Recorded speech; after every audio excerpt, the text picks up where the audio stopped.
భారతదేశంలో జరిగినటువంటి పేలుళ్ళని భారతదేశం చేసుకుందని చెప్పి పాకిస్తాన్ కూడా అనలేదు.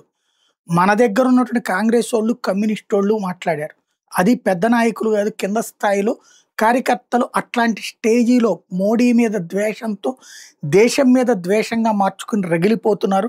చివరికి మన ప్రజల ప్రాణాలు కోల్పోతే కూడా అది మోడీ ఎలక్షన్ల కోసం చేయించుకున్నాడన్నటువంటి ఒక నీతి మాలిన మాటలు మాట్లాడారు. నీతి బాహ్యమైనటువంటి వ్యాఖ్యలు చేసుకొచ్చారు.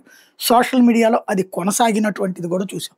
పాకిస్తాన్ ఏమంటుంటుందంటే భారతదేశంలోని కాశ్మీరీ శక్తులు లేకపోతే హిందువులు హింసకి తట్టుకోలేక తయారవుతున్నటువంటి ముస్లిం శక్తులు చేస్తున్నారంటుంది తప్పించి భారతీయులు భారతదేశం వాళ్ళు చేసుకున్నారని చెప్పట్లేదు.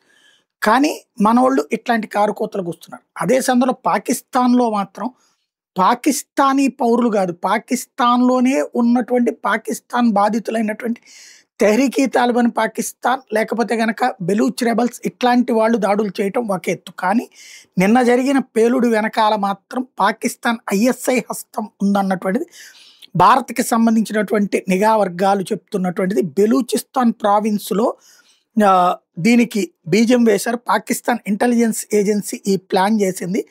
భారతదేశంలో ఇన్సిడెంట్ అయిన వెంటనే ఈ ఆపరేషన్‌ని అక్కడ టేకప్ చేసి తమ పౌరుల ప్రాణాలు తీస్తూ అక్కడ ఉన్నటువంటి దీన్ని ఇష్యూని డైవర్ట్ చేయడానికి, ఎందుకంటే భారత్ యుద్ధానికి వచ్చేస్తుందని భయపడి ఈ విధమైన కథ నడిపింది అన్నటువంటి విషయం తేల్చారు.